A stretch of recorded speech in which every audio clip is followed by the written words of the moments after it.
There comes a time in all of our lives when we're ready for a leap in consciousness. But this leap in consciousness does not come easily.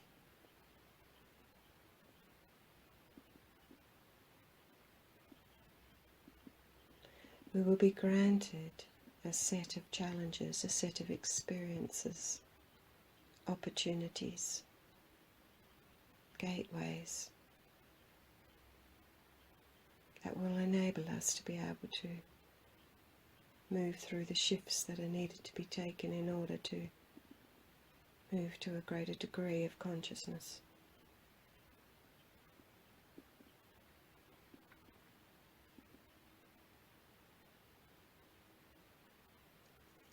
At first glance, first meeting,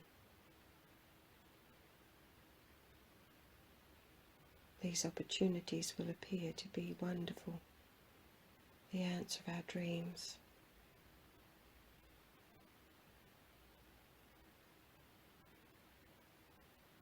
And we will live through these opportunities for a period of time, and hopefully there will be bliss and beauty and wondrous things.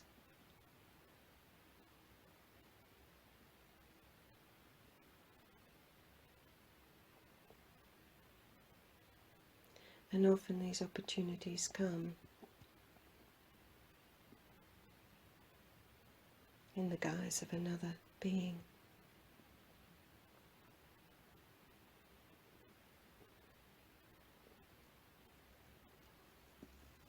Or they are choices that we are making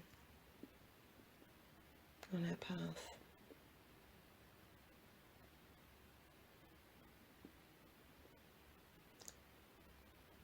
These may be long-held dreams that we have had, scenarios that we have played out in our mind many, many times,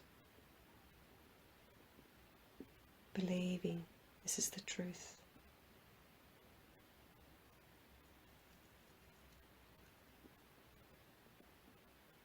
But the mind is attached to the ego.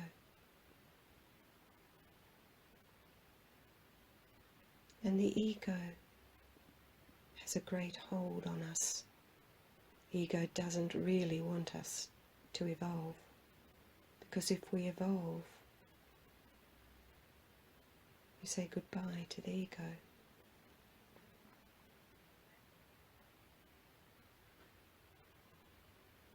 We all have an ego. Ego serves us in its most positive state in this physical human world that we live in, this incarnation.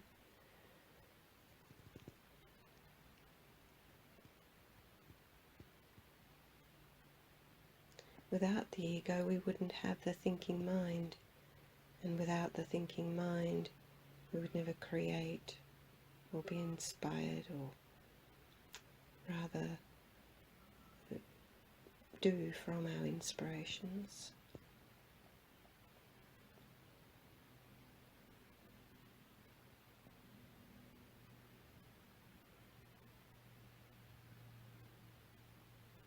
And the ego in its most positive state is our greatest and most useful aspect of ourselves on this living planet.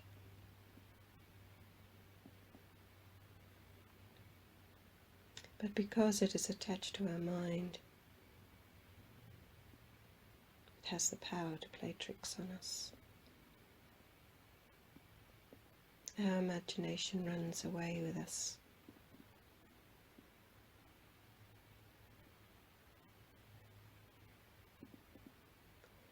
We think, and we think we are that which we think, but this is not the truth.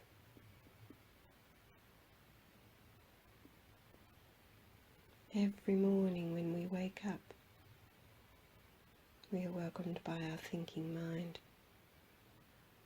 Therefore we are welcomed by our ego,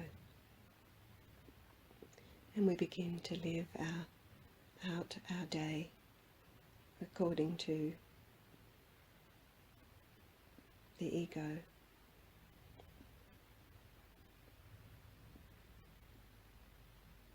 Even in our sleep when we dream, dreaming is also connected to our ego because it is connected to our mind and what is filtered through our mind.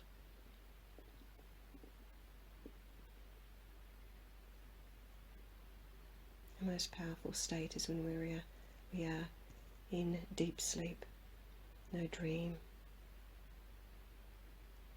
nothingness.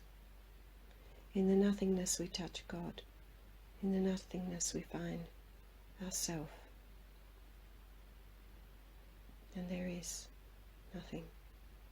No thought. No thing.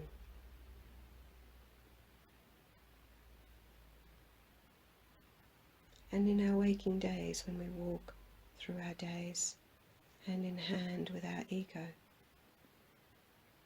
we have moments of nothingness, no thought, of no thing.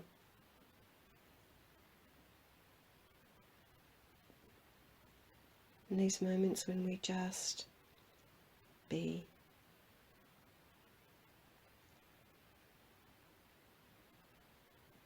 These are the moments we touch God. These are the moments we are in touch with our self, our God self.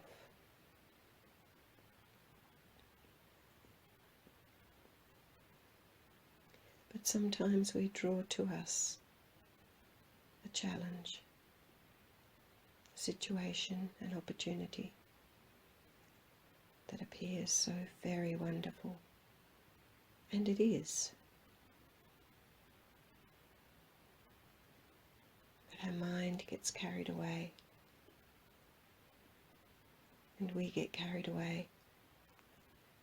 We move through the experience according to how our mind and our ego is guiding us, according to how attached we are to the mind and to the ego, the imagination, and the thoughts that we hold around it.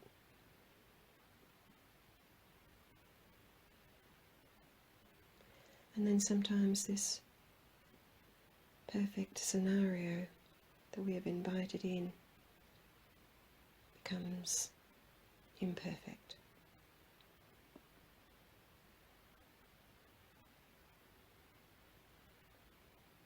And we begin to brew up inside.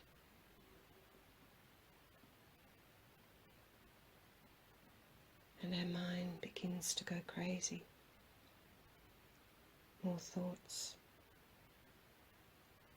more imagination, more ego.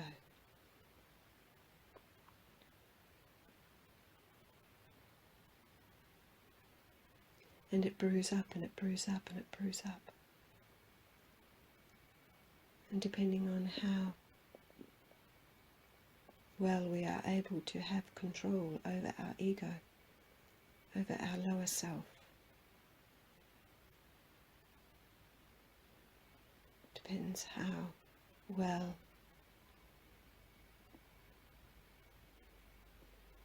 and how unshaken we come out of this.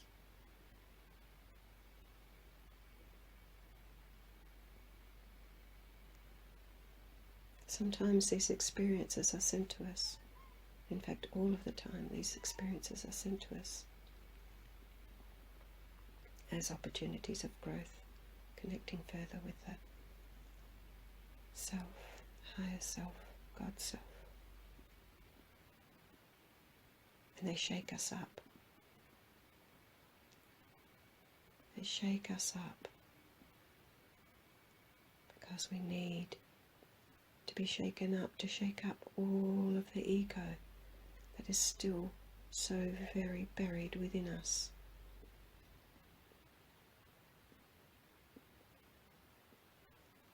The ego must be destroyed, and can only be destroyed by the living light of love and God within us. So when the ego is touched by that purity, that part of us that knows that this is not the truth, this is not the pure light, the stillness of God, we become rattled and it brews up inside of us. And sometimes it feels like we're going to explode. We're like a volcano waiting to go off. And it's hard to control, it's hard to contain.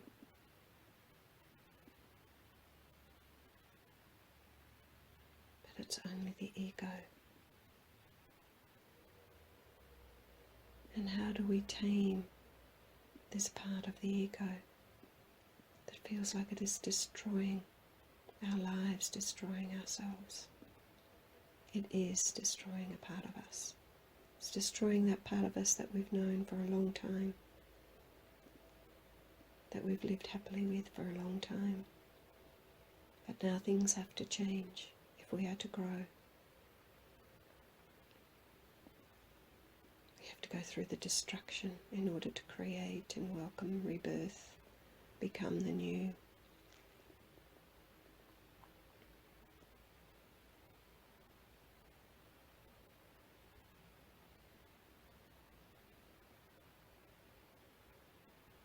Sleep, meditation, reading sacred texts.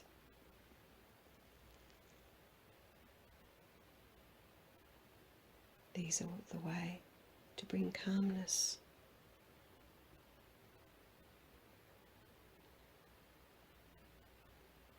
to tame the explosion that is coming through you.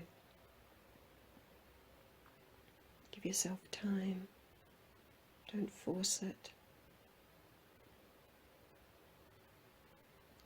Deep sleep, dreamless sleep.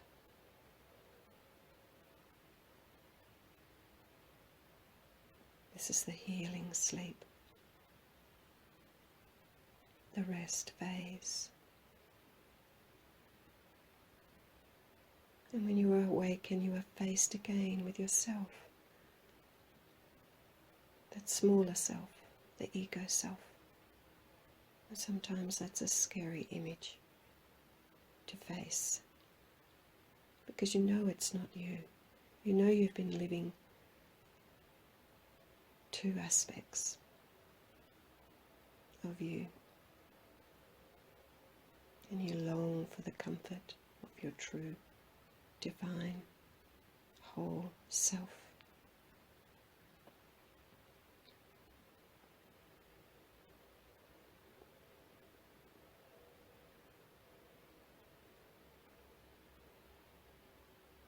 Don't rush things.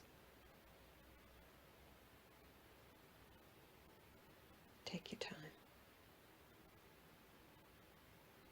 Understand yourself.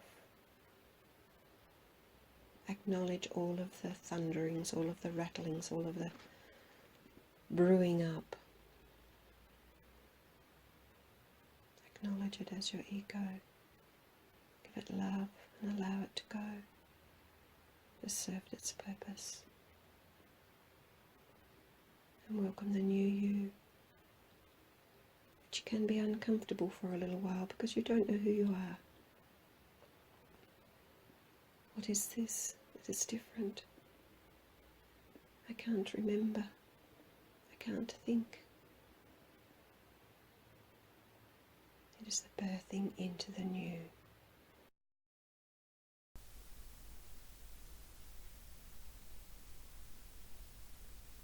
Thank you for listening. Now please allow the energies to continue to flow